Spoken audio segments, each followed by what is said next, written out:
How to trim and cut video in Davinci Resolve. Move the playhead to where you want to trim. Now select the Trim Edit tool and move your mouse cursor to the start of your clip until you see this icon. Drag from the start of the clip to the playhead position. This is a trim that leaves a gap at the beginning of the clip. Click on the gap and press the backspace key to delete the gap. Now move your mouse cursor to the start of your clip until you see this icon.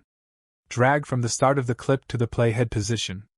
Now we trimmed the clip and left no gap behind. This is called a ripple trim. We can do the exact trims or ripple trims at the end of a clip. We can do trims and ripple trims in between clips as well. Now select the middle clip and press the backspace key to delete it. This is a delete that leaves a gap in between clips. Undo the changes. This time select the middle clip and press the delete key to delete it. This will delete the clip and leave no gap behind. This is called a ripple delete. Anyway guys, thanks for watching and I hope you found this useful.